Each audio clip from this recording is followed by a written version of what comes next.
It's gonna be so good. January 24th, 2026. Trump 1 year later, a red tie gala. It's gonna be a spectacular evening. I'm Tony Katz. This is Tony Katz Today. That's a La Aurora, Cameroon right there. It's a 1903. Let's do a radio show, shall we?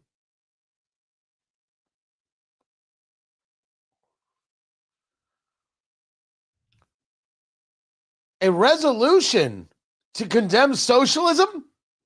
Hot damn. I'm totally in for that. Tony Katz Today. What is going on with you, everybody?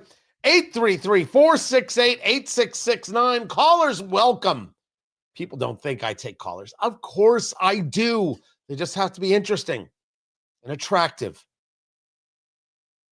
833-GOT-TONY is the number. I have some of this story. It's a knockout. House of Representatives, this just happening, voting in favor of a resolution condemning socialism. Now, Mamdani got elected in New York. Mamdani is coming to the White House to visit with Trump. Maybe that's a reason for it. And 86 Democrats voted to favor the condemning of socialism, which means 98 didn't. And that, ladies and gentlemen, is the story today.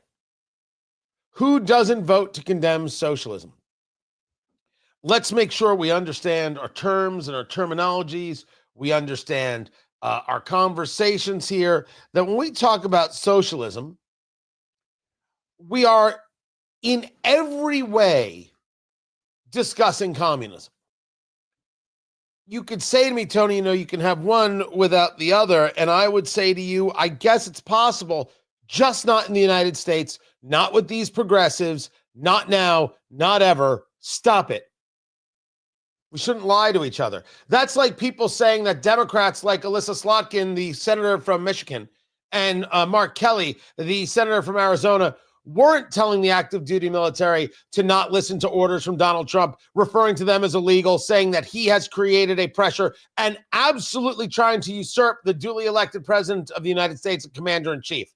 Oh, if you follow the trolls on social media, they're all saying to me, oh, no, that's not what got said. You're not telling the truth, Tony. I'm right. They're trolls and criminally insane. Every rational person knows what got said. I'll break it down even further.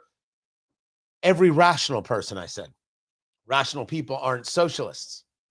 But yet we've got 98 people who have been elected who won't condemn socialism. Well, that's 98 people to throw out on their ass right there is what that is. I mean, thanks for letting us know.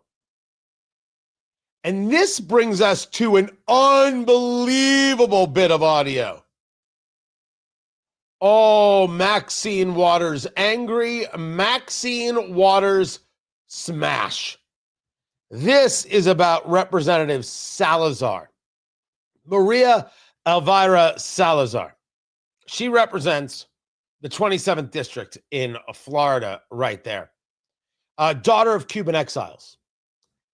And she, the expression is, I rise to speak about. Okay, well, Representative Salazar, let's hear it right here. What is it that you rise to speak about? Thank you, Mr. Speaker. If there is someone who has seen the horrors of socialism up close within the Democratic Party, is in the House, and it's the Honorable Congresswoman Maxine Waters. Oh, damn, get popcorn. Get the popcorn. We're going to need it. No, we're going to need the big bucket. And we're gonna need the kettle corn and whatever that Garrett cheese mix is from Chicago. We're gonna drive. Send somebody up and get it. Where's the bourbon? I'm gonna need bourbon. And I'm gonna get 2 milkshakes. This is gonna be a long night. I need bourbon. Get it all. Bring it in. And if somebody could also get me a turkey club, that'd be fantastic. Oh hell! Invoking Maxine Waters in the first 7 seconds, talking about communism and Castro and okay. I shouldn't be so excited, but this is gonna be great. And I would love for you to support this resolution specifically because, Madam Waters, for decades you traveled to Cuba dozens of times to visit Fidel Castro personally, whom you consider your friend. We're gonna need extra butter on the popcorn. Get the truck. Get the truck. Go to the AMC. Tell them we need all the popcorn. Extra butter. Put it in your pockets. I don't care. She's calling out Maxine Waters. Oh, damn. Get it all. Get some nachos too. And don't skimp on the jalapenos, right? I'll take them off myself if it's just too much. Anyway, what was Representative Salazar saying? Congresswoman Waters was in Havana, and she saw the destruction of biblical proportions that Castro caused on that island, who at the time in 1960 had the highest per capita income in the Western Hemisphere.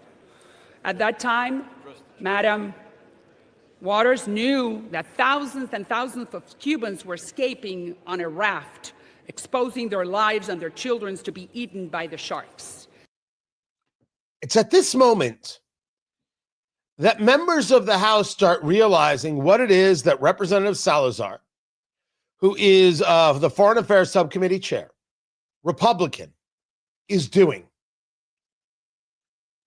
Here we are discussing socialism, and we have members of this body visiting with Castro and loving on Castro and watching firsthand the disaster.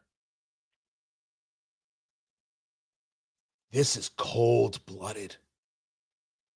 This is, well, I wasn't kidding. This is grab the popcorn, grab the bourbon, whatever, front row seat. And you can start hearing, if you're listening closely, it may not play on radio perfectly. You're hearing people starting to move around in the background because they realize what's happening here.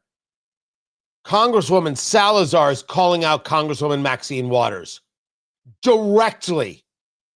And I do not know if Maxine Waters was in the room, but guaranteed 2 seconds after Salazar started talking, someone was running out of the chamber, picking up their phone and saying, Max, you got to get over here. And from there, it gets nuts. She knew that Afro-Cubans were being beaten on the streets of Havana, discriminated against by Fidel Castro, Mr. Speaker. And for that reason, I am bringing up all these facts, because Madam Waters knew that the Cuban jails were full of political prisoners, and the Cubans did not have the same privileges that we are having right now to speak freely. Maxine Waters knew.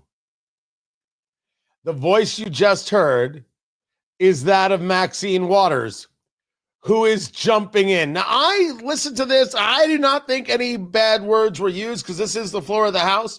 But hey there, Producer Landon. How about a finger on the dump button just in case? We are having right now to speak freely. At that time, Madam Waters never raised her voice to denounce the horrors of socialism, Mr. Speaker. For that reason, I am asking Madam Waters. For what purpose the lady from California seeks recognition? I move to take her words down. Order. The House will be in order. The lady from California. To the screaming going on in the background. Good Lord. California, for what purpose do you rise? I rise to take down her words. Now, the expression take down words is very, very specific to the House of Representatives. It actually has a specific meaning, because taking down words is a parliamentary procedure. And the taking down of words is actually calling for a sanction, saying that the entirety of the talk, of the speech, is a violation of decorum. And it could mean if your words are taken down, you are not allowed to speak for the rest of either the day or for the actual the hearing itself, like what the legislation is about or the resolution is about, etc. So what Maxine Waters is asking for is for Representative Salazar for speaking honestly about the situation in Cuba and how Maxine Waters watched it firsthand and did nothing except say, "You're great, Fidel." She doesn't want that on the record. So understand what's being asked for here. Lady from Florida, please be seated. So Salazar's Ask the clerk to please report the words.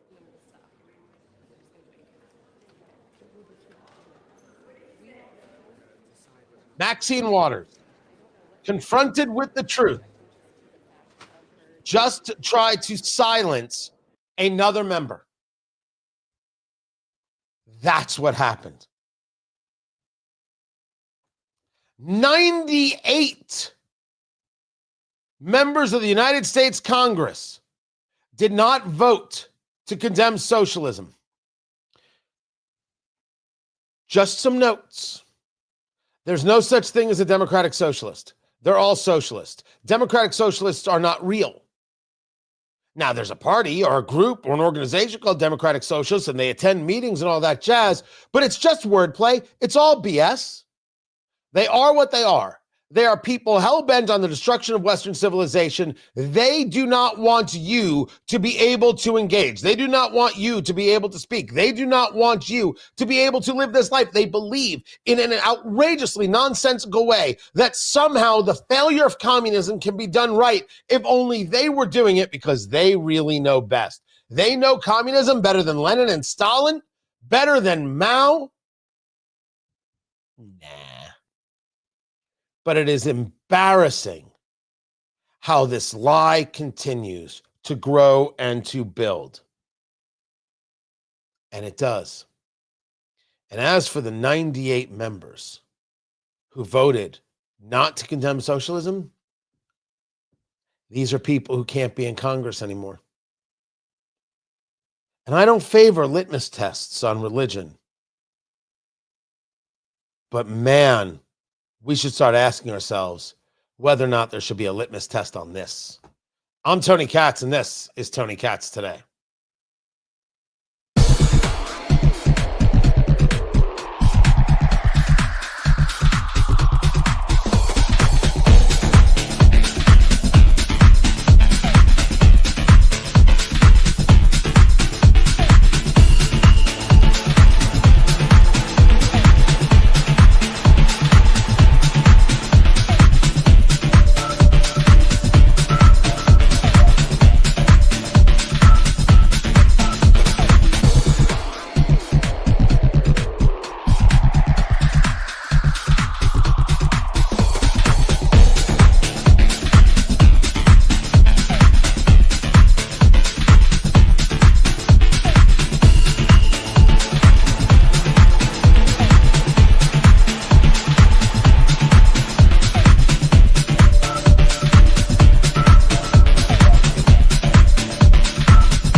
Welcome back, guys. Tony Katz Today. Good to be here. Good to be with you. I'm just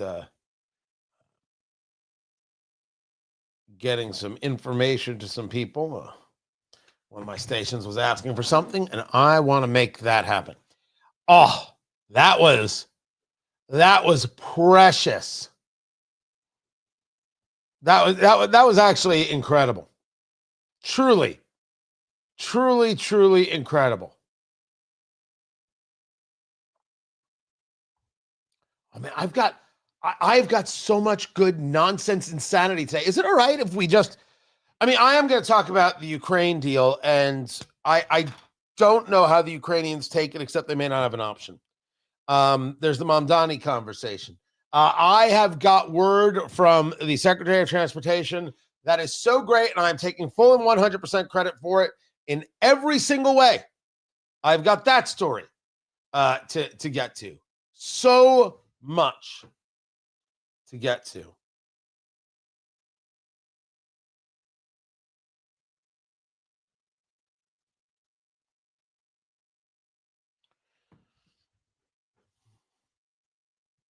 So much. I'm glad you guys are here, though. I appreciate it. Welcome to the show. Hey, look, here's a guy named Z who's a total scumbag. Hey, total scumbag Z. Don't care what you think about Israel. Didn't ask. Israel remains. Am Yisrael Chai. Screw off. I'm glad we had this talk. Oh, I feel better. There you go. Bye, Z. There it is. I'm sorry. Were we talking about something? I'm sorry. Just a schmuck. Join the chat there. No, don't want to be Rush Limbaugh. Want to be me. I'm pretty good with that. Thanks.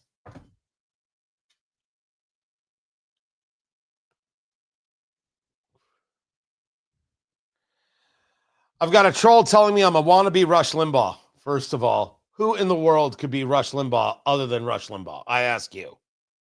Secondly, I don't want to be Rush Limbaugh. I want to be me. But if I could have just half the stations he had, I'd be very happy. I would bathe in $50 bills. Oh, treasure bath. Like, not even a question. Call me Scrooge McDuck. Tony Katz today. Good to be with you. Find everything I do over at TonyKatz.com. It's just terrific. It is just terrific. And it goes in waves, and you get it as well. The level of anger, the things that people say, they think that, I don't know, is going to have an effect on you. It's kind of incredible. This was not incredible. This is exactly what you would expect.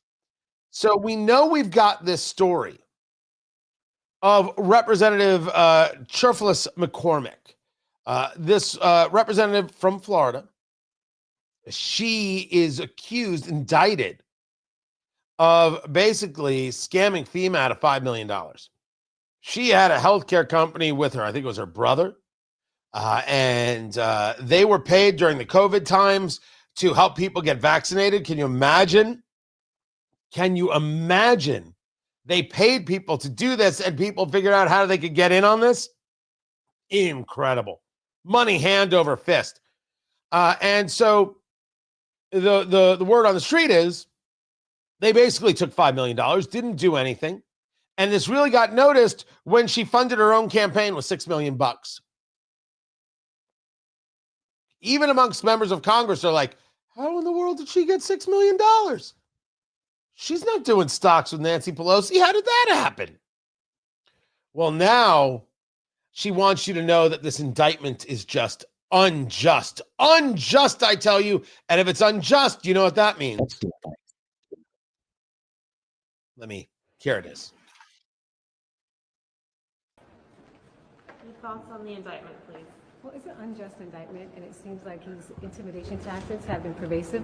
We spent all week seeing different members getting censured, all in hopes of intimidating and kind of distracting from the Epstein files.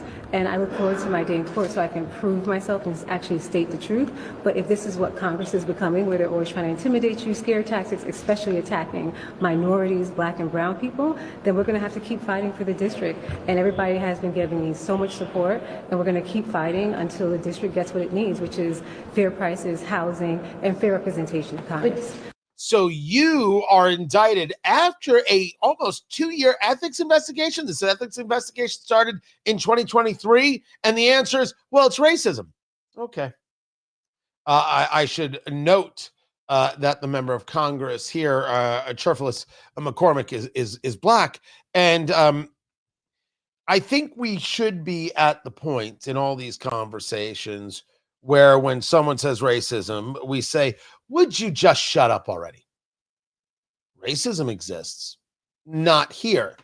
This is a cudgel that you want to use, and we're just tired of it. We think it sucks. We think you're lame. We think you're boring. We think you're a loser. And you're like, are you talking about Sonny Hostin? Well, sure. But in this case, I'm talking about the member of Congress.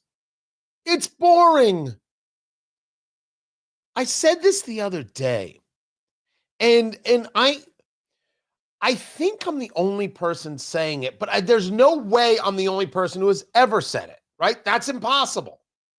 But I think I'm the only person saying it on air. I could be wrong. I only hope others are. There are two sides to the bell curve. I have met people of all stripes who are totally decent and who are complete and total crooks, or at least that's the way I felt about them. People who are smart and people who are damn fools.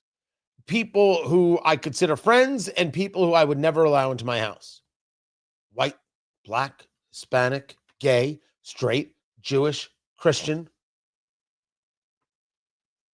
There are Jews out there right now who are looking at someone like Zohran Mamdani and they're like, you know, he's a good guy. Yeah, dumb Jews. What? I've met smart Jews too. There are two sides to the bell curve. And just because someone does something and you notice, someone's indicted and you notice, doesn't mean that the indictment is in and of itself or the thing that you notice in and of itself is somehow bigoted. That's nuts. To scream, to claim, to state, well, this is just racism. Nonsense. Absolute nonsense. And we need to be louder in telling these people to shut it, to shove it, to stick it. I don't know what other word you want to utilize there, but all of those things. Because, of course, what they're doing is making the statement that you should not notice. Oh, I think we should notice. I think we should notice. Yesterday, we engaged deeply in the conversation of Congressman Corey Mills. Stolen valor allegations, criminality in utilizing their position in Congress to secure government contracts. Never mind the allegation of a physical abuse towards a woman. Corey Mills is white. No one looked at me askew. No one called me any names for discussing the allegations against Congressman Corey Mills. But I discussed the allegations against this congresswoman, and all of a sudden, I'm the problem? Nah. No. I didn't do anything wrong. I noticed what was happening, and I talked about it. And if your argument is, well, if you talk about this person, you're a racist, my argument is, hey, why don't you go to hell? Wait, not you. You get to stay. But those people can go to hell. I don't know why we aren't more aggressive about this. That we're honest people engaged in an honest conversation, utilizing the facts in front of us. Let's do that. And these people who don't want us to, they're the enemy. They're the enemy. Why can't we say so? As a matter of fact, we can and we should. We should do it more often. Speaking of enemies, Senator Slotkin and Senator Kelly, amongst others. This is Tony Katz Today. So this right here is La Aurora's The Cameroon, the 1903. Now, I got this. I am a sucker for a Cameroon rapper. I do like it. Oddly enough, this doesn't play like other Cameroons. This is it's a spicier stick to me. But I did find it. I got it on sale, and I'm pleased. I don't remember perfectly. Did I get this for $7 a stick? And for $7 a cigar, this is something that I would smoke. Not all the time. Not all the time. And this goes to the conversation of, do you really have to spend in order to get quality? The answer is absolutely not. But sometimes, yeah. That is the case. You don't always have to spend huge dollars, but sometimes, yeah, is the best way I can explain it, best way I can describe it. Uh-oh, someone called me a maggot. Get it? MAGA with a T, a maggot. Gosh, look at these people. As if they're going to make any dent in reality. I almost posted yesterday. God, that's so dumb. I was discussing, I almost got into yesterday on social media, but there's no need to do it on social media. We have discussed that the only way out is through. I want you to know how absolutely right we are. You can argue that the divide is on social media, but certainly the divide is in the country. This doesn't end easily. It doesn't end quickly. And I would argue it doesn't even end well. And that's awful. The only way out is through. We've got a generation of dealing with this, of just a Trump hate, a Trump insanity, and whoever replaces Trump, that person will get exactly the same. Exactly the same. Trump is Hitler and J.D. Vance is worse, I believe. Oh, what if it's Marco Rubio? Worse. And how do I know this? They said that about Mike Pence. The same guy that they want to claim now is some kind of folk hero. The only way out is through. This is not going to end easily. It's not going to end quickly. At all. At all. Ken has asked me a question. The best place that you ever had a cigar rolled in front of you. So I've gotten a fair amount of cigars out of Ybor City. I think I've done some very good work there. I don't think it's there anymore. El Sol, I always thought did a very good job. And there was a place I didn't see it rolled in front of me. In John's Pass, I believe it was. I don't know. Was it Cigar Paradise? I don't think it may have been. Oh gosh, what's the name of the place in John's Pass? So Madeira Beach. No. That's not it. John. Oh gosh. No, maybe it's Cuban Paradise, Cigar and Cafe. That's where it was. I thought they did a very good job. John's Pass in Florida there. So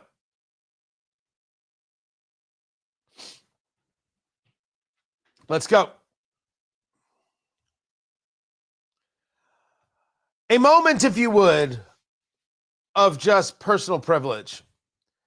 A moment to say to all those who ever questioned me, whoever doubted me, whoever said, Tony, you're just being silly with this whole thing about you and airplanes. Tony Katz today. Guys, good to be here. Good to be with you. Find everything I do over there at TonyKatz.com. What in the world does that have to do with anything, Tony? Why are you bringing this up? Well, first, a lot of people are flying. An outrageous number of people are going to be flying and traveling this Thanksgiving. I mean, it's a stupid number. News Nation had the story. And according to them, according to AAA, 82 million people are going to be traveling at least more than 50 miles. 73 million will be traveling by car. Everybody is traveling. And this brings us to a story. It was on Daily Wire. It is Sean Duffy. And the story reads, the headline reads, Oh, I'm so happy right now. No more pajamas, folks. Is it time to dress to impress on planes again? I am taking full credit, ladies and gentlemen. No one else in America, me and me alone. I am taking 100% credit for this. I, for years, have been discussing the clear issue, the clear problem that exists on airplanes. This nonsense of people wearing their pajamas on a plane. If you are over the age of 4, you have to wear pants. And if you're a grown man, put on a suit. What the hell is wrong with you? Well, I want to be comfortable. No, what you have is no self-respect, and it has to stop. You have no respect for anybody else. Why do you think everybody is absolutely garbage trash on an airplane? Well, some of it has to do with the fact that the TSA is terrible. And Sean Duffy, the transportation secretary, has to agree to this and address this. Some of it has to do with the airlines absolutely failing on an epic level to well take care of the traveler. David Marcus over at Fox News, Blue Box Dave on X, really, really good guy, chain smoker extraordinaire. The only other person I've ever seen smoke on TV other than me. I think he did it first. He wrote a story once, just going on 3 years ago now, maybe it was only 2 years ago, maybe it was longer, about the Concorde. Do you remember the Concorde, guys? We were getting from New York to Paris in no time, and it had the weird nose cone there, that angle down, and look at how we're advancing. Have we had an advancement in flights in decades? No. We've had nothing but regression. We get worse service. We don't get silverware anymore. You don't get a meal anymore. You can't get a blanket or a pillow anymore. The seats don't recline anymore. And the seats get smaller. And then the seats aren't clean. And then the TSA is screaming at you. And everybody is ginned up in every single sense of the word. And why do you think we have more fighting on airplanes? A lot has taken place that is seriously problematic and has been abusive towards the flying clientele. Some of it's the people. They started showing up in their pajamas. They started showing up in sweats or in spandex. They started showing up in tank tops and flip-flops. What the hell was wrong with you? That's not how you show up anywhere. No, you don't get to wear your pajamas. Well, I like to be comfortable. That's not an argument. You're a child. And you clearly have no respect for the other people around you. You got to show up for a flight like you have respect for other people and yourself. Me, my children have seen me do it. My wife has been dealing with this for years. My friends know this. When I travel, I wear a suit. Yeah, when I'm on the plane, do I take the jacket off and hold it? But yeah, I think that's fine. Do I think if you're wearing socks, if you're on a long flight, it's okay that you take your shoes off? I actually do. Right there under you. You can't walk around in your socks. I think that's weird. That's messed up. Can't walk around in bare feet. That's disgusting. And oh, by the way, nobody wants to see your feet. Well, I just want to be comfortable. I can do this if I want. No, you're wrong. What you are is a selfish, self-entitled brat, and you don't deserve to be on my plane. You have a responsibility to the person next to you, and they have a responsibility to you. And when everybody has a responsibility to everybody else in this little ecosystem, you get a better result. You get a more respectful result. Sean Duffy saying people dress up like they're going to bed when they fly. We want to push people as we come into a really busy travel season, help people out, be in a good mood, dress up. And that the Trump administration wants to bring civility back to air travel through their golden age of travel starts with you campaign. I am taking complete and total credit for this. This is all me. I will not listen to anyone else anywhere. I have been the sole lone voice on this subject for years right here on this show. I am overjoyed by what it is that's happening here. Duffy's got a checklist. There's a checklist. Here, 5 things. 5 things you can do to be kinder. Are you helping a pregnant woman put her bag in the overhead bin? Do you help anybody put their bag in the overhead bin? Or are you too busy moving somebody else's stuff so your bag, the third bag that you have, can be in the overhead bin? Are you dressing with respect? Respect for yourself and respect for others. And then, of course, are you keeping control of your children? Oh, man, there are some parents who don't like to hear that. But those parents need to know your kids aren't special. As a matter of fact, I think it could be argued that your kids suck. Now, you don't think so. And in truth, maybe they don't. But if you ain't keeping a hold of them, if you're letting them kick on the seat, oh, it's okay, they're just a kid. You're terrible. Set the ground rules with your kids. And also, to that end, if you bought tickets on a plane and the seats are not together, don't you dare demand that people change seats with you.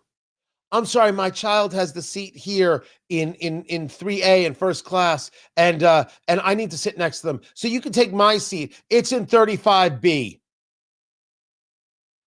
No.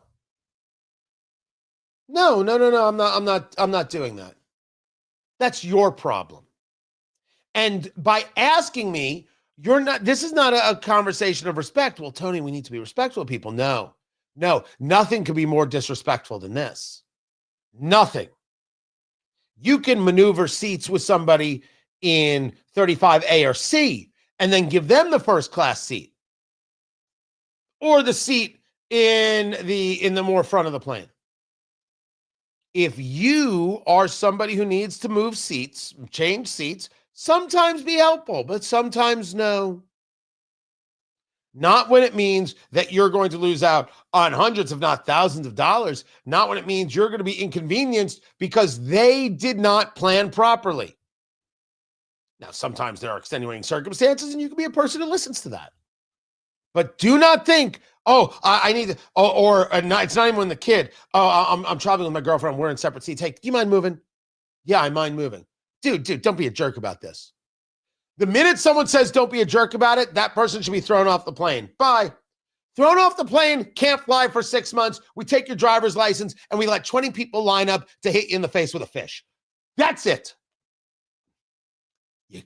People got to handle themselves, man. Are you saying thank you to your flight attendants and pilots, which is a standard thing to do? Now, Secretary Duffy, let's be clear. The flight attendant has to be nicer. The flight attendant acts like they don't want to be there. The flight attendant acts like I'm somehow in the way. The flight attendant needs to change their attitude too.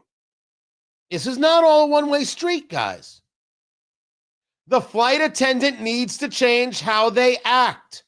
I don't care what happened in their personal life today. I do not care if their kid yelled at them. I don't care if they had a bad breakup. I don't care if they have to pay their taxes. We all do. True story. I may have told this story before. I do morning radio as well. You guys, I don't know if you know that, I do 6 hours a day. I do the morning show in Indianapolis on 93.1 FM WIBC. And then I do this fantastic show right here, which is live streaming on YouTube right now, youtube.com/Tony Katz. You should be a part of that. And this was my first year doing mornings, second year, and I had never done mornings before. Mornings are a very different thing, and I think I was very bad at it at the start. It took a while to really learn the format and everything else. Anyway, I'm there, and I'm sitting in my chair, and my computer isn't working in the studio. And my computer isn't working. I'm complaining about how my computer's not working, and I get a text from my program director, who is still my program director at WIBC, and the text reads, "Shut the blank up." I didn't know him that long, but he's never spoken to me like that a day in my life. And I said, okay. And now I'm just curious what this is all about. I move on to other things. I see him after the show, And I said, what in the world was that about? He said, Tony, people are going to jobs they don't like, in cars that don't work, their kids giving them a problem, their girlfriends giving them a problem, their spouses giving them a problem. They've got all these issues. And you, who gets to sit in air conditioning and sip coffee, are complaining about your computer. They don't care about your problems. They care about their problems. And I said, okay, you're right. I'm wrong next. Because that was the answer. That was the answer. And what the flight attendant has to do is act like a professional and recognize this. Act like you care about the people paying your salary. Engage professionally with them. Treat them well. They've got other issues. Never mind general nerves about flying. This is great. This is where we want to be. But dressing for an airplane, kids, I'm taking full credit for that. Not Donald Trump, not Sean Duffy, me. Get a suit. Go full Barney. Suit up when you fly. My gosh, we can make America great again. I'm Tony Katz, and this is Tony Katz Today.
Welcome back, guys. So you'll forgive me for texting a little bit. So when we started the show,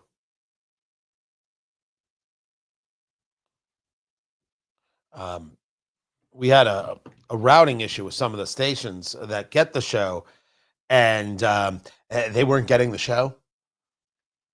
Oh, actual dead air. Nothing.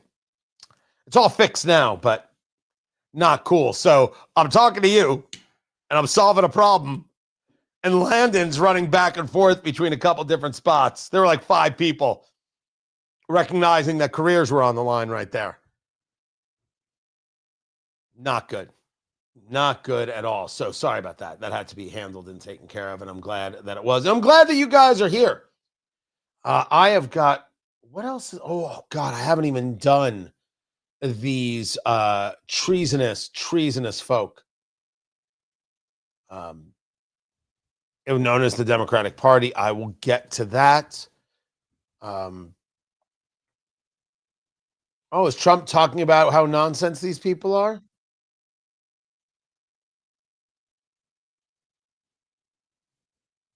Okay. Good.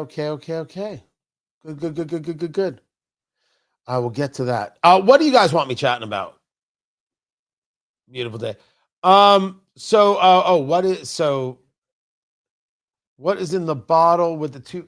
Oh, that's not a bottle. That's a plaque. That is I can't. I had moved it. Okay. Now I'm a yutz. No, I'm not. It is it's an award that I'm leaving it. It's not a bottle. I can't even. I'm gonna move it. I'm gonna totally get rid of it. It shouldn't even be out there. I didn't even realize it was there. I knew the bottles were up there. Someone asked what the bottle in the middle is next to it. So that's Recovery Rye. I created that with a couple people here in Indianapolis during COVID, and it raised money for people in the hospitality industry who were out of a job. Absolutely fantastic bit of Indiana rye right there. We sold it across the state, and it sold great. We raised thousands, and so that's what it is. It's called Recovery Rye. And I still would like to see if that could be a brand. Like, I totally dig it. It's so great. Maybe one day. In the meantime, let's go do a radio show.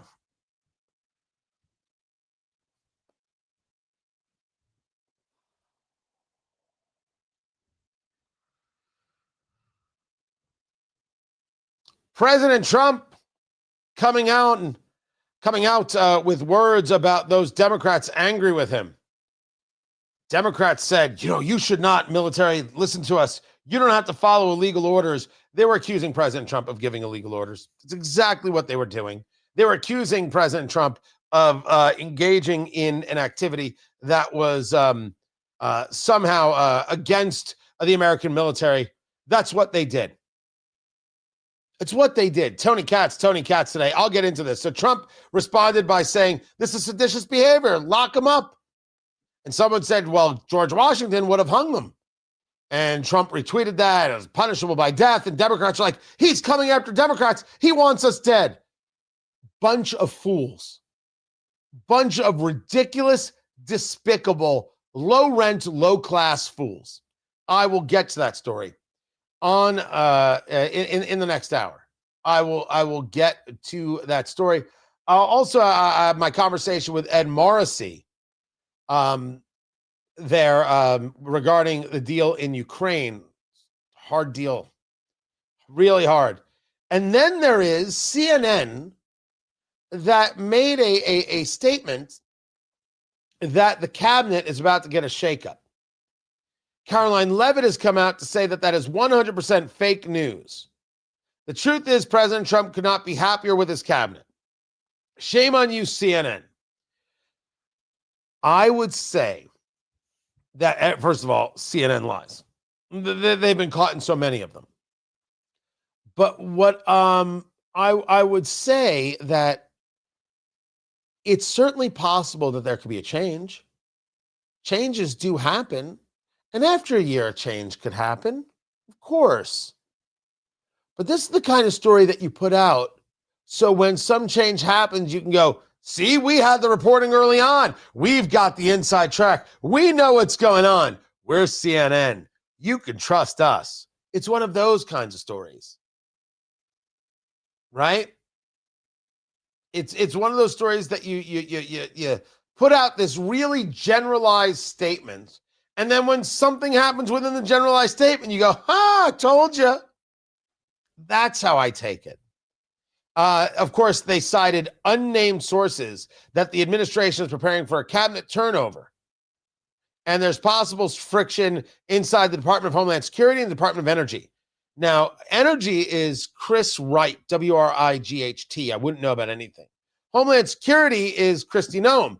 And I would tell you there's absolutely the possibility of friction between Noem and Tom Homan. Borders are undoubtedly possible. Possible friction between Noem and a whole host of people.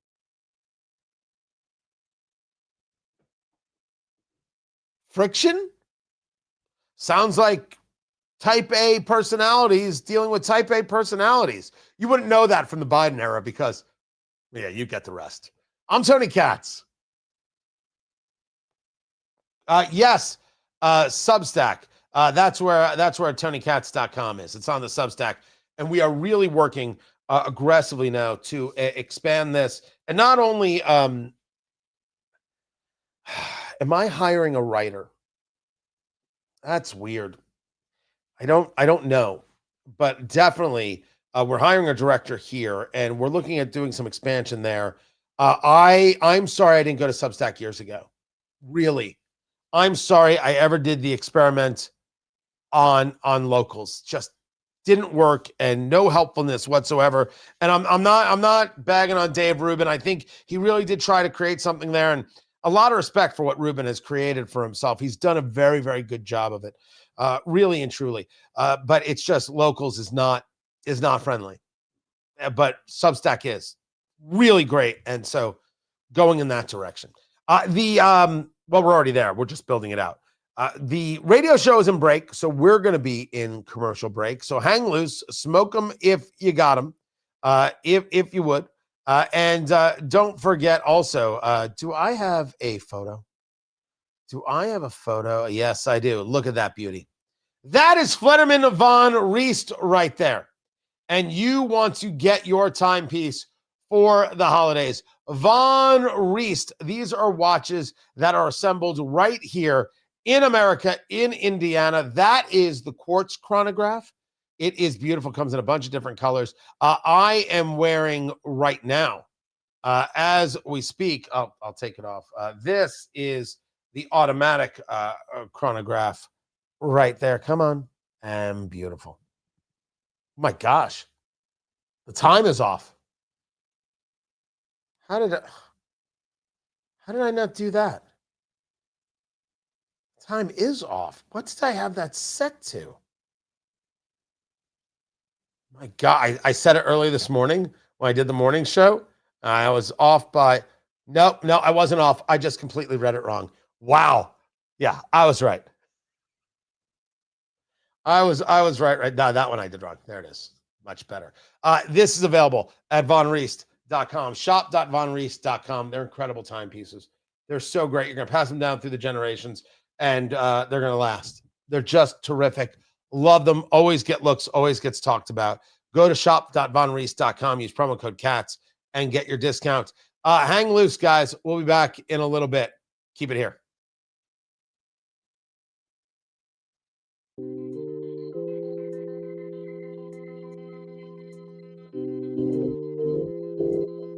All right.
Welcome back, everybody. Tony Katz. That's me. The show is Tony Katz today. I appreciate you being here.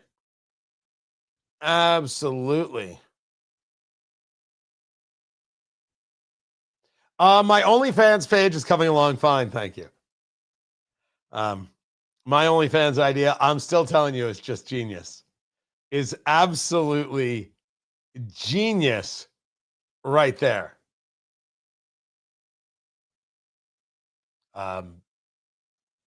I'll get to that another time. You want chats in the? We can do that. Like, do you schedule those? Like, do we do a scheduled chat at TonyKatz.com Wednesdays at 7 p.m.? Like how do we do it? You describe to me how we do it, and we can do that. I'm happy to.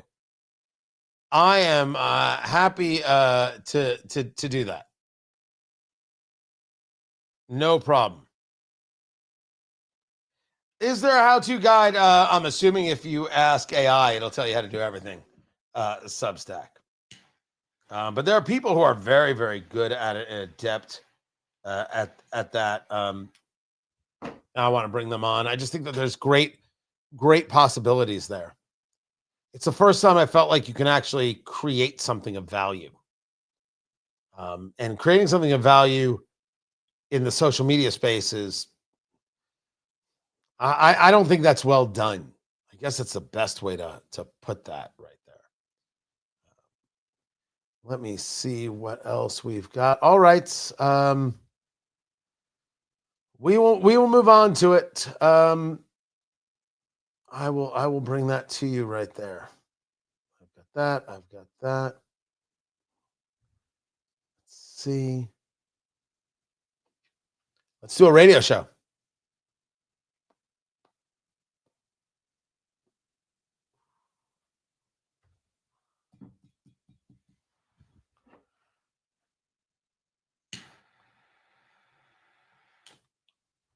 It's funny that President Trump thought it necessary to explain his remarks, but Democrats don't feel the need to explain theirs. Therein we see an issue. Tony Katz today. What's going on, everybody? Live streaming on YouTube as well as the radio show, youtube.com/Tony Katz. Come be a part of it. The phone number, 833-GOT-TONY, 833-468-8669. You want to be a part of the show. Happy to have you. Trump wanted to say that he's not threatening Democrats, but I think they're in serious trouble. President Trump was clarifying his punishable by death comments. What are we talking about here? Well, we're talking about this disgusting video put out by Democrats. And this disgusting video said this. Risks each day to keep Americans safe. We know you are under enormous stress and pressure right now. Americans trust their military. But that trust is at risk. This administration is pitting our uniformed military And intelligence community professionals against American citizens. No part of that is true. That is a lie so reprehensible that every single one of them should be voted out of office. They should resign in shame. Now, if you follow me on social media, you saw me say this a lot yesterday. I actually utilized the words of Gabby Giffords, who is the wife of Senator Mark Kelly of Arizona, one of the people who despicably is in this video. And I used it back at them, and I repeated it in like 17 different spots. And people are like, you're only cutting and pasting. What I had to say bears repeating. This is shameful. Go back and listen to what it is that they're saying right here. They create this video talking about the military. And look at us. We're all former members of the military, and we want to speak directly to members of the military. speak directly to members of the military and the intelligence community. Who take risks each day to keep Americans safe. We know you are under enormous stress and pressure right now. Americans trust their military. But that trust is at risk. This administration is pitting our uniformed military And intelligence community professionals Against American citizens. Where is this happening? Where is the military and the IC, the intelligence community, being pitted against Americans? It's a rational question. It's not happening. It's not real. What are they talking about? Well, here's what they're talking about. Like us, you all swore an oath to protect and defend this Constitution. Right now, the threats to our Constitution aren't just coming from abroad, but from right here at home. Our laws are clear. You can refuse illegal orders. You can refuse illegal orders. Anyone who wants to say that this video, they're not saying disobey orders from Donald Trump, they can say that. That isn't exactly the words that they used. But they said the Trump administration is pitting Americans against the military and the IC, or the military and the IC against Americans. They said this, and then they said that we have to protect, that you were in the military and the IC swore to protect the Constitution. And this Constitution. Right now, the threats to our Constitution aren't just coming from abroad, but from right here at home. Every rational person in the United States of America, which is to say nobody who's a leftist and nobody's on social media, understood this as them saying that Donald Trump is putting forward unlawful orders, and therefore... Our laws are clear. You can refuse illegal orders. You can refuse illegal orders. You must refuse illegal orders. No one has to carry out orders that violate the law or our Constitution.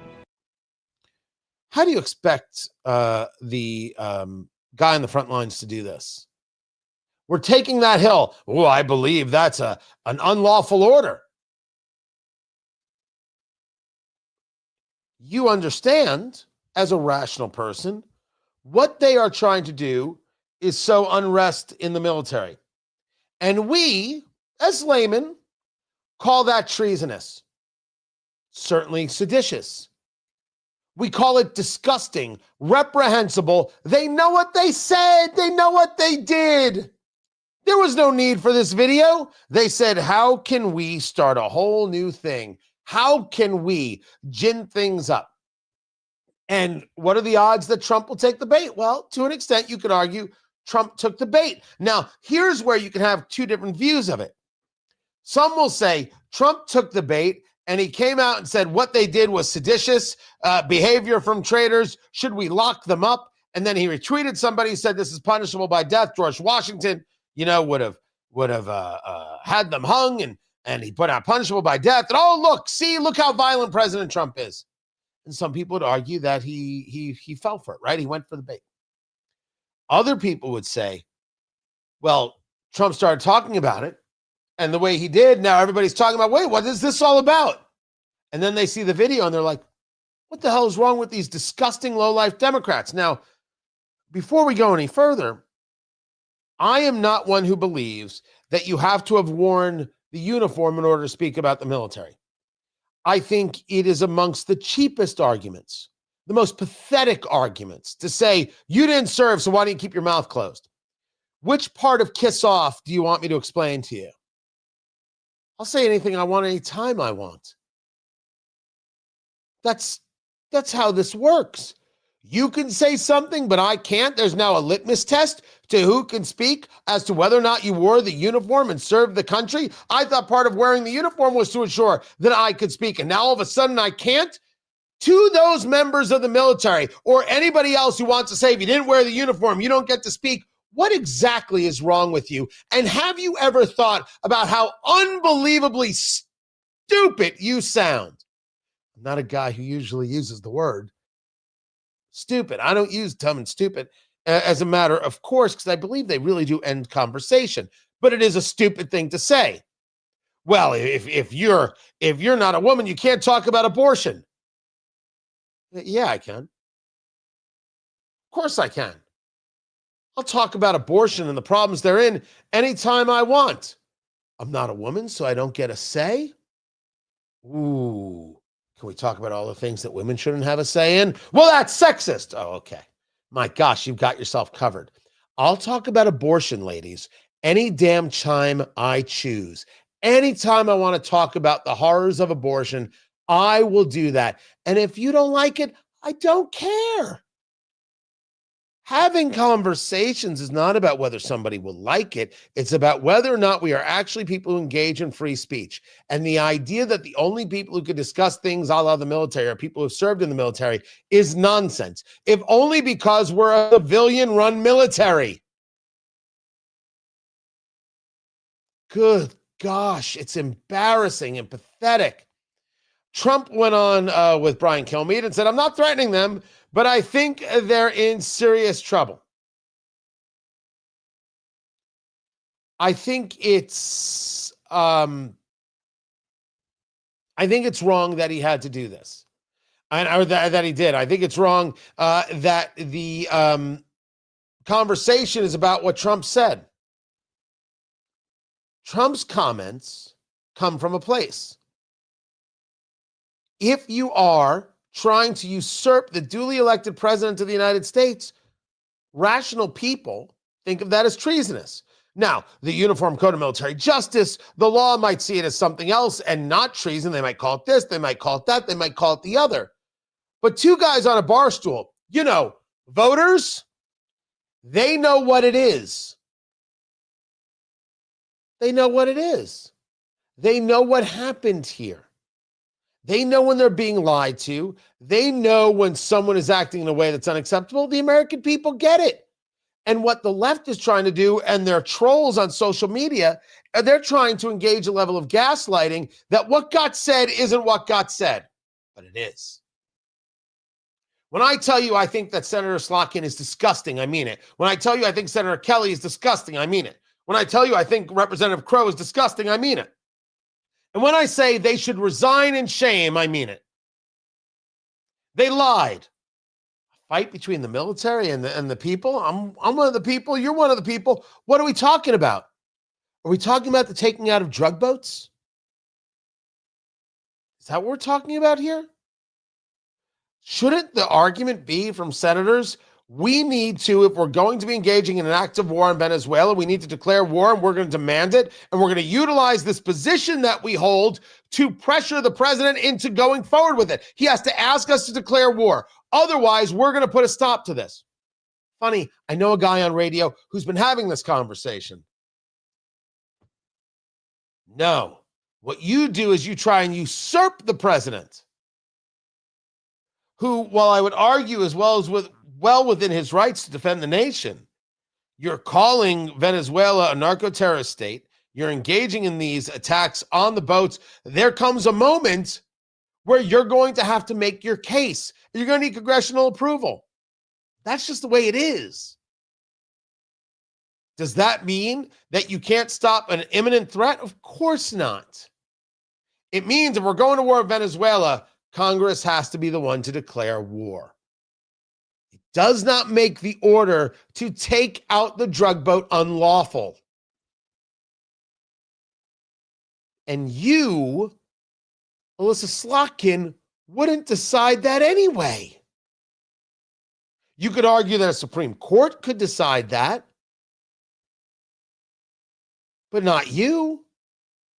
Not in a video like this, which is not meant to let the members of the military know of the rights that they have. Again, how would they go about challenging it? How would they do that?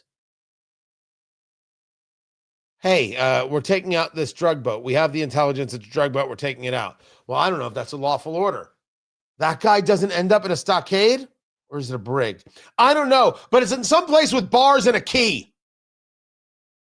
How do they do that? What are you actually saying? What you're saying is, to America, Donald Trump is not the duly elected president. Donald Trump is doing this wrong. Donald Trump is a danger. You are once again engaging for the lone wolf to try an assassination attempt. That's what you're doing. And yet I have Hakeem Jeffries and I have Chuck Schumer screaming and yelling and caterwauling about the idea that Trump is putting Democrats in danger.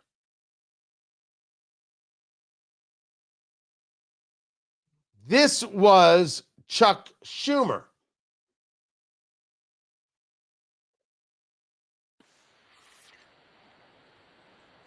Donald Trump shared a post on Truth Social calling for Democratic members of Congress to be hanged. He also posted a message that said, seditious behavior, punishable by death. Let's be crystal clear. The President of the United States is calling for the execution of elected officials. This is an outright threat, and it's deadly serious. That's not what he did. It's not what he did. I have said before that the only way out is through. That when we take a look at the divide taking place in the United States, a fair amount of it is just social media claptrap nonsense, and a fair amount of it is just the despicableness of our members of Congress. But it is true. It is true that the divide is real, and there is no bridging that divide today. There just isn't. The only way out is through. We have got a generation ahead of us to fix this. It's going to take time, and it's going to be ugly. If you are not willing to be honest about what it is these Democrats did, what it is they said, what it is they said, the despicableness of their statement. If you, well, they didn't say that to disobey Trump's orders. No, they only said that the Trump administration is pitting Americans against the intelligence community, and things are very hard for them, and they don't have to obey unlawful orders, as if somehow they didn't know that. You said what you said. Maybe better said, you're saying what you're saying, and we see you. We hear you, and we're disgusted. Don't tell me that I have to have respect for Alyssa Slotkin because she served in the CIA or she was with the CIA. I don't. Don't tell me I have to have respect for Mark Kelly or Jason Crow because of their military service. I don't. I'll respect the service, but I won't respect the man. But if this is the kind of service that they were giving us, tell me why I have to respect it to begin with. It's obscene. Make your argument, make your case, draw people to your side. Lie? Usurp the President of the United States? The people who voted for him? Not going to condone that. Not going to vote for that either. I'm Tony Katz.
There it is.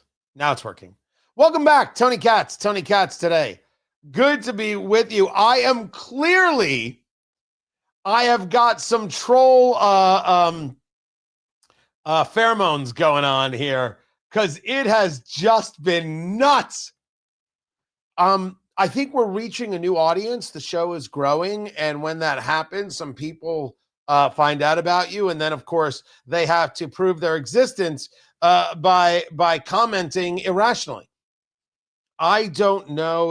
Maybe when you don't have a sex life, this is how you get off. I don't know. But I'm making an assumption. I don't know what works for them,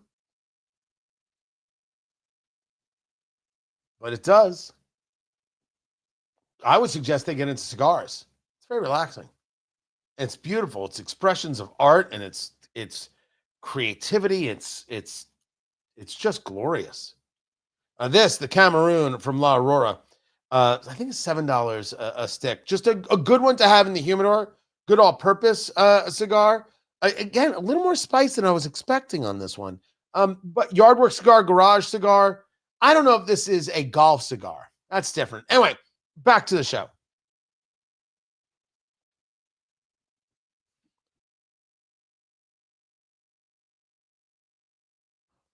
Yesterday was the funeral for former Vice President Dick Cheney. And I saw a lot of people discussing this, as you did, because Donald Trump and J.D. Vance were not invited. Who would have made the assumption that they would have been? Who would have made the assumption that they would have gone? Why would you think this? Tony Katz. Tony Katz today. Now, maybe, listen, Trump went to the funeral of Jimmy Carter, but that was a president. And there's no history with Trump and one of Carter's kids like there is with Trump and Liz Cheney. It's understandable why Trump wouldn't be there. What is not understandable is that when Dick Cheney was vice president under George Bush, remember Dick Cheney was also the Secretary of Defense at one time, Dick Cheney was Darth Vader. If you are of a certain age, you lived through that. Dick Cheney was the worst, the embodiment of the worst of America, the embodiment of corporatism, just pure evil. And now here's his funeral. And who's in attendance? Kamala Harris and Joe Biden, Anthony Fauci, Rachel Maddow, and James Carville. You know, there are a lot of people who don't get involved in politics because they believe nothing matters, right? Their vote doesn't matter. What they push doesn't matter. What these people say it doesn't matter. But there's a fair amount of people who don't get involved in politics because they believe it's all a game. All these people are just playing a game with our lives. Oh, they say this or they say that. It's just so they can make money, but they're all in it together.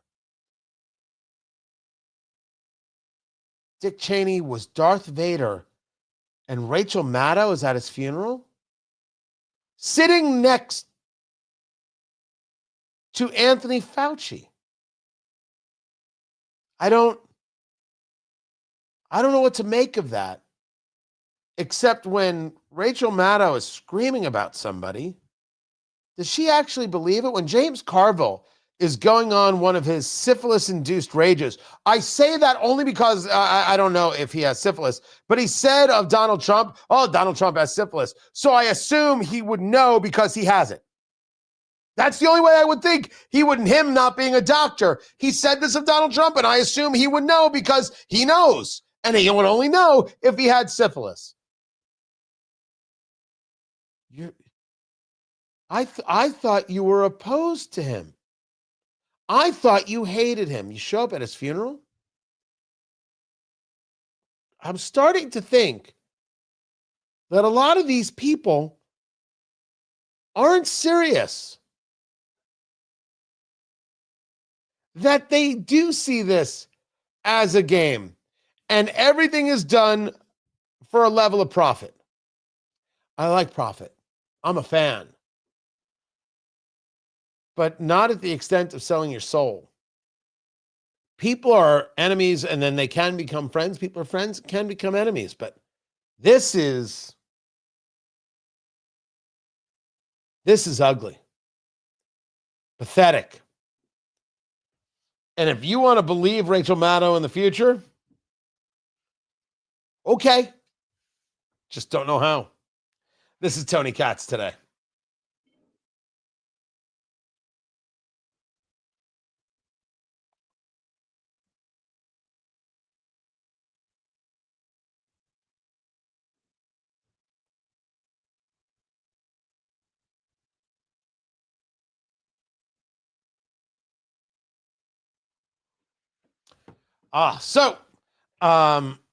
By the way, the most beautiful thing about building this studio is to be able to do this during the show, is to be able to engage the way I want in this way. It's been spectacular. I am fully aware that I have got a fair amount of good fortune that I get to do this, and I get to do it the way I want. What is that worth? I do think about that when I think about contracts and things like that, and compensation, all that. There are some seriously good advantages going on right here. Seriously good advantages. For sure. Spoke with Ed Morrissey over at hotair.com. I will get that going right now. I'm just tweeting it out. And by the way, Elon, it's still Twitter.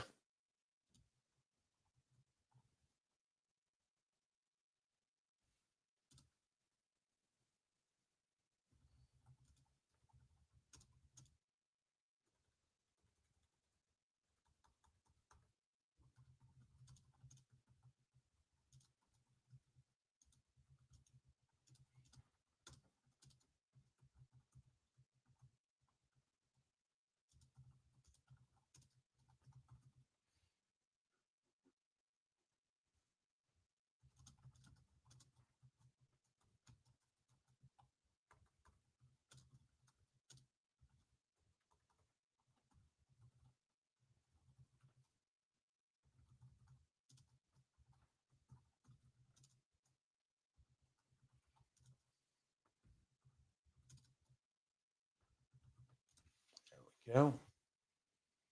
Boom. All right. So we will have that.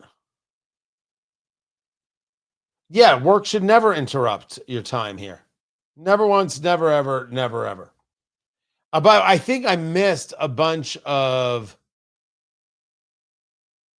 there were a ton of trolls today. So thank you all for dealing with that.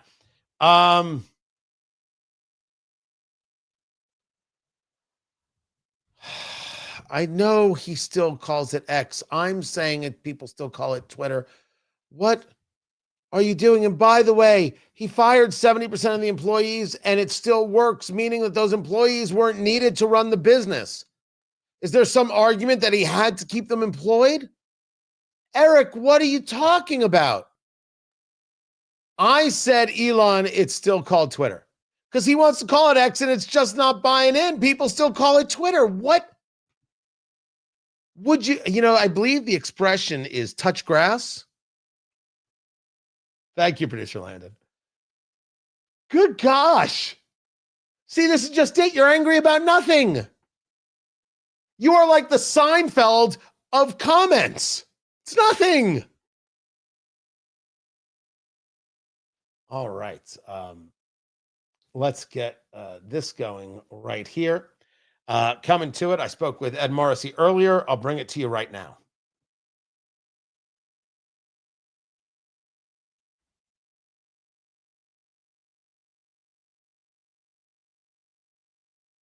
So Trump's going to meet with Zohran Mamdani. That's the mayor-elect of New York. And by the way, New York, I remember you. Used to be a great city. Whatever you are now, I wish you the best of luck. I really did have a plan to go with my wife and take one final trip. Hit the Guggenheim, hit the Met, have some good food. Tavola down there at the bottom of Hell's Kitchen. A couple of our favorite places. I don't think we're going to get there. And that means, okay, my days in New York are done. It was a good time. It was. Tony Katz today. Good to be with you. Ed Morrissey joins me right now from hotair.com. That's where you find him. President Trump meeting with Zohran Mamdani at the White House today. That's at least the plan there. I'm very curious as to two parts, and I want your thoughts. First, why the meeting? Secondly, what the meeting?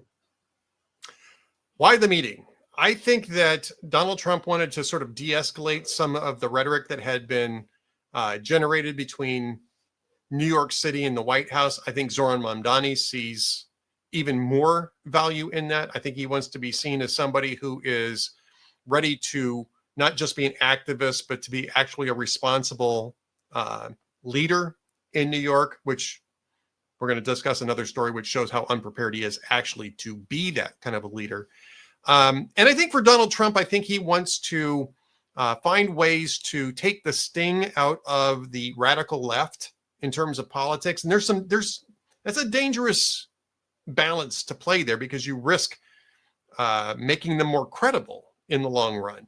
But one of the issues that the administration is facing right now is the affordability crisis. And Zohran Mamdani and the radical left are framing the affordability crisis in one way. And I think Donald Trump really does need to seize the initiative on affordability. We've seen J.D. Vance talking about that this week. But I think that this is Donald Trump's way of trying to get in front of that and to present his own thoughts so that Mamdani isn't the only person talking about affordability in the political sphere, nationally speaking.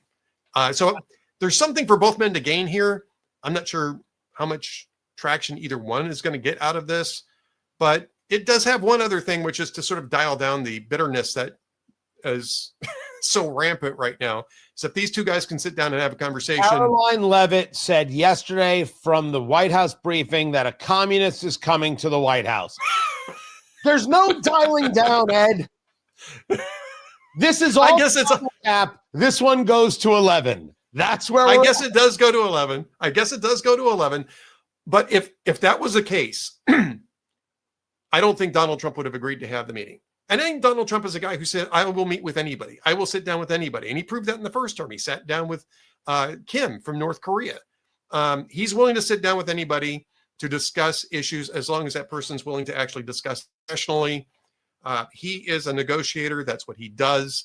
I think the other thing that he gets out of this is he gets a chance to assess Mamdani more personally. I think he gets a chance to take a look at this guy, take his measure. And I think he's much better at that than Mamdani is going in the other direction. I don't think Mamdani's got the life experience to do that very well yet. Donald Trump's very good at that. And so, yeah, I think that there's tactical gains that can be made here, but strategically speaking, I don't know that much of anything's going to get settled. And that is true. Trump does like to size people up. He does like and engages in that reading of people. Let's take a read of Mamdani, right? He's a communist. He's an Islamist. He's an anti-Semite. Well, this is the story from hotair.com written by you, Ed Morrissey.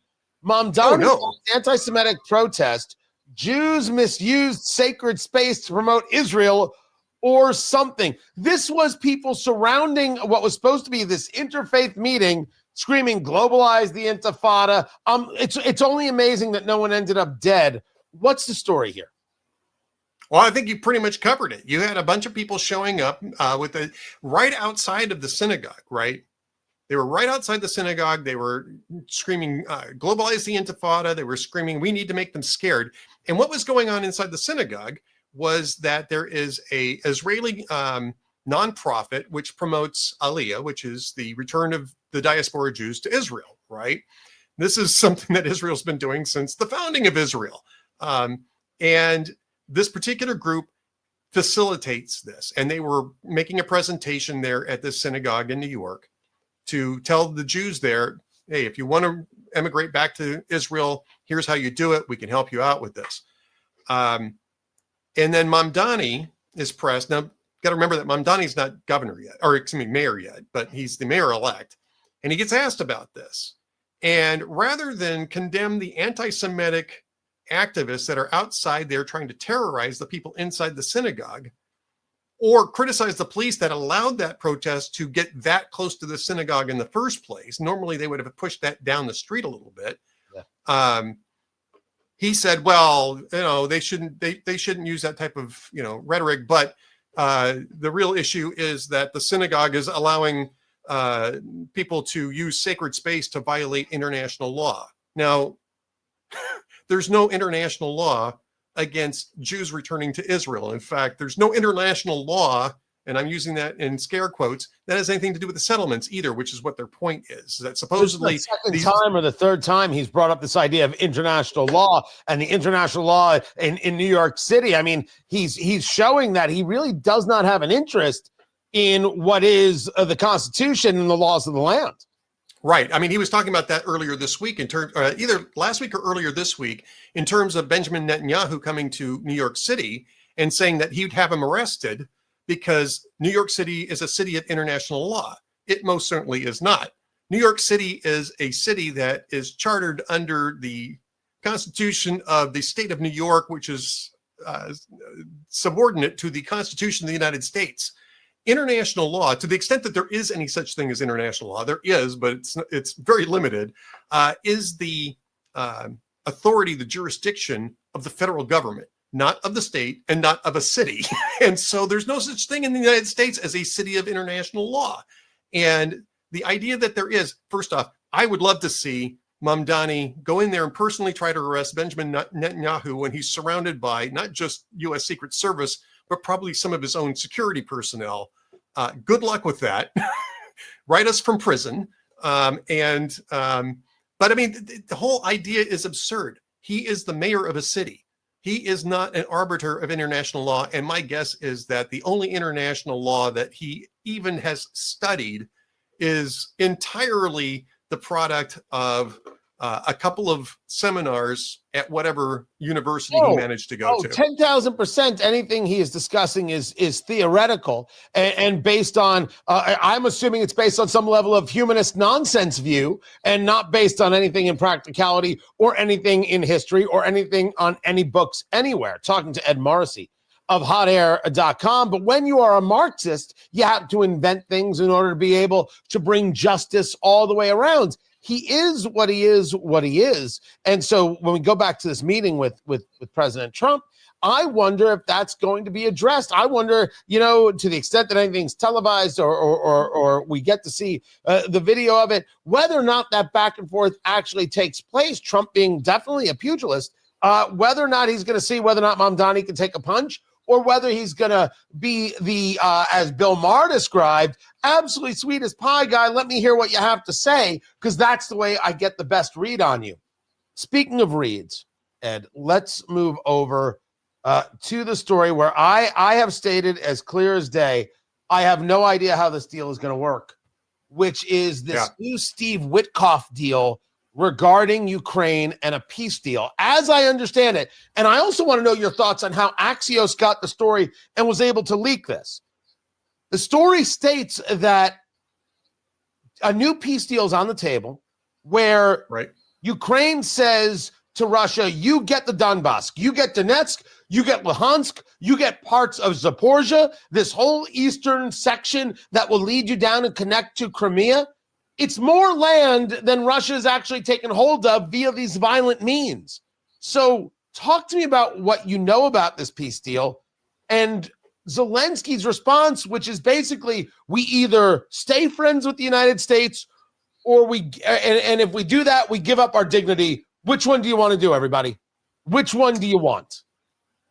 Yeah, I mean, the question here isn't so much dignity. It is, and I get what he's saying.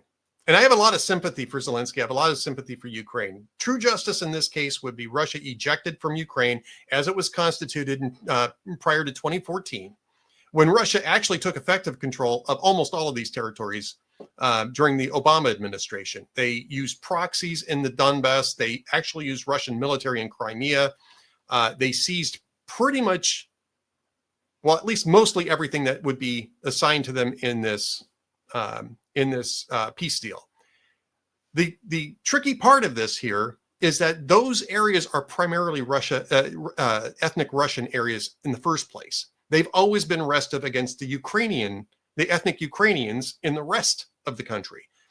There's lots of historical reasons why the Russians are in the Donbass and why the ethnic Ukrainians are elsewhere, but it's been a political problem for the last 20-something years, 25 years, I think, or 22 years, when the Orange Revolution first popped up. That was the ethnic Ukrainians finally getting some political control of Ukraine from the ethnic Russians, who were primarily from the eastern region. And this is where all of this starts off, is during that period of time. So I think what they're looking at here is that there are ethnic Russian territories that Russia is simply not going to give up. And they're trying to create an ethnic Ukrainian state that is defensible by ethnic Ukrainians. And the reason why they're trying to do that is because you've got a 4-year stalemate. Neither side is actually doing anything in terms of moving the lines to any significant amount. And you've got people dying all over the place in both Russia and Ukraine, and especially on the front lines, for no reason whatsoever over the last 3.5 years. Nothing's been achieved. Nothing's been accomplished. I think Trump just wants to say, look, realistically speaking, the lines are where the lines are at. Let's separate the ethnic Russians from the ethnic Ukrainians, and then offer them an Article 5 type of guarantee to keep Russia from doing this all over again. So what makes this weird, Ed, is that the Article 5, we're talking about NATO there, an attack on one is an attack on all. The Article 5 guarantee came when we said, hey, let's do a rare earth minerals type of deal, because that would involve the United States being involved in extracting those minerals, and we are not about to leave them defenseless. They would have security forces. That was the security guarantee. It was de facto in the deal. But it was implied in the deal. This is explicit. It was implied in the rare earth deal. This is explicit, and Europe would sign on with it. Difference? Not really, because the question is whether or not we would follow through on that. Because, as you know, Tony, it was also explicit in the Budapest memo, and we didn't follow through on the Budapest memo. And that was part of the reason why we are where we're at right now, is that Ukraine thought we would actually bring troops into Ukraine to fight off the Russians in 2022, based on the Budapest memo. They gave up nuclear weapons in order to have us guarantee, or in exchange for a guarantee of their territorial integrity. We didn't do that. And this is a reason why I think Zelenskyy is very hesitant to trust that this security guarantee would be anything different. This one, though, is more explicit that there would be a military response to an invasion, whereas the Budapest memo was foggy on that particular point. Let's just say it was ambiguous for a reason, and they found out what the reason was in February of 2022. That's Ed Morrissey of hotair.com. I always appreciate you, Ed. More is coming up. I'm Tony Katz, and this is Tony Katz Today.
Much better.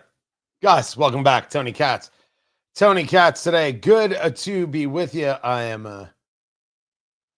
let's see if I can get this for you. Tim Burchett and, oh God, what's the name of the Democrat? They're on ceasefire. They're on C-SPAN, and they're talking about how, this legislation, this push to stop the insider trading in Congress. It's never going to work. That's the argument. That's the conversation they're having. It's never going to work. Nope. It's never, ever going to work.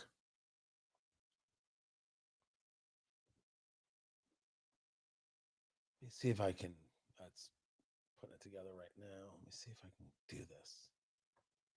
You guys don't mind if I work on this, do you?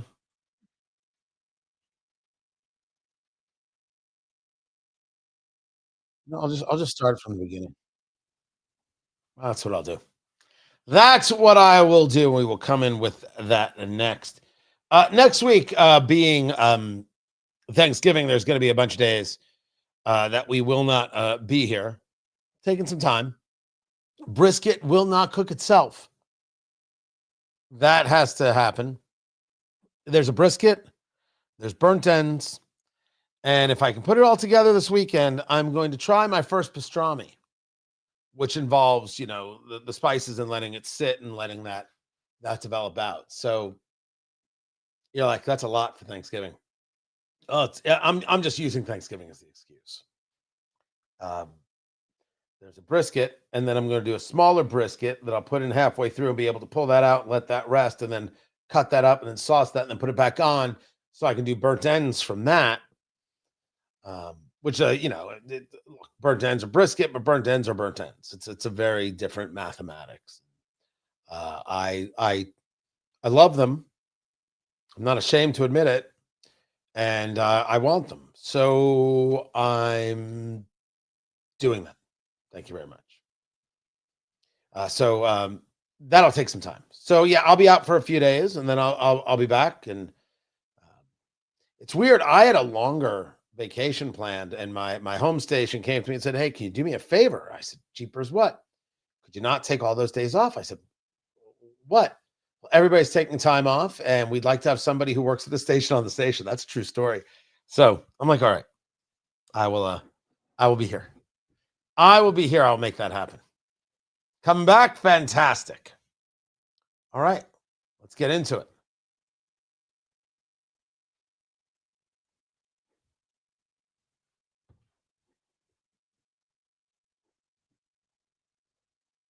You said just earlier this week, you said this place is crooked as a dog's leg when you were talking about a bipartisan group of lawmakers discussing a bill that would ban members of Congress from engaging in insider trading. Yeah, and everybody wants to knock Pelosi. Yeah, I mean, she's made, an incredible return on her investments, obviously, but she's like number 11 in the top 10. This seems like a rule that people should get on board with. That's right. It seems like maybe Congress would do what's right, but they're not going to. Why not?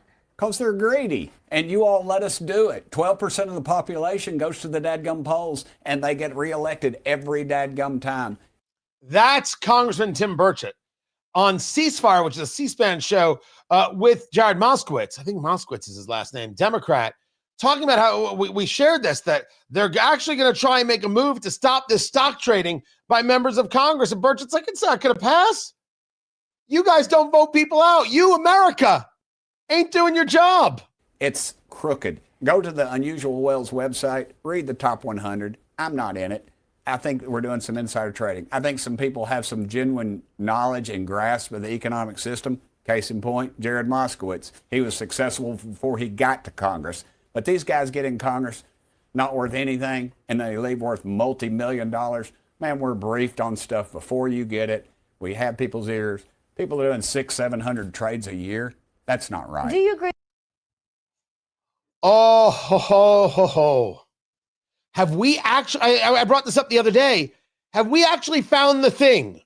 The one thing in all the madness that we can agree with? You can't get insider deals, insider information, and then tell Americans that we have to play by the rules. You don't play by the rules. Why should we play by the rules? This is fantastic. Fantastic. I just hope that he's wrong. I do want this to go somewhere. I do want this nonsense to end.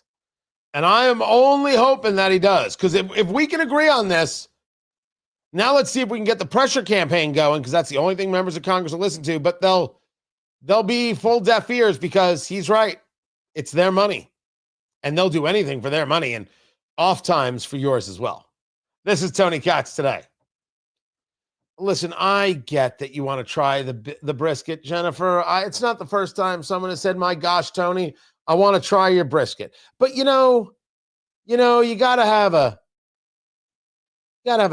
standard. You can't just be handing out brisket at everybody willy-nilly. Then how would it be special? Right? It's got to be special. But we'll see what we can do about maybe having a... Who was it on here? Was it Libertarian Dragon who said I need to have a festival of meat? Yeah, I think you brought that up the other day, and I'm I've been thinking about that because that's a hilarious name. Welcome to Tony's Festival of Meat. I can put that together. I could definitely put that together. I appreciate you guys being here. The show continues at WIBC.com. My interview with Kurt Schlichter, townhall.com, and a retired United States Army colonel. Be sure to listen to that at WIBC.com. I'll get the video up soon enough. I appreciate you guys. Don't forget to go to TonyKatz.com and be a part of what's happening over there and subscribe. You can do it any way you like. I just want you over there. I'd appreciate it if you join us. And I will catch you all on Monday. Have a good weekend. Have fun. Be sure to go to TonyKatz.com and subscribe in all the places. Take care, guys.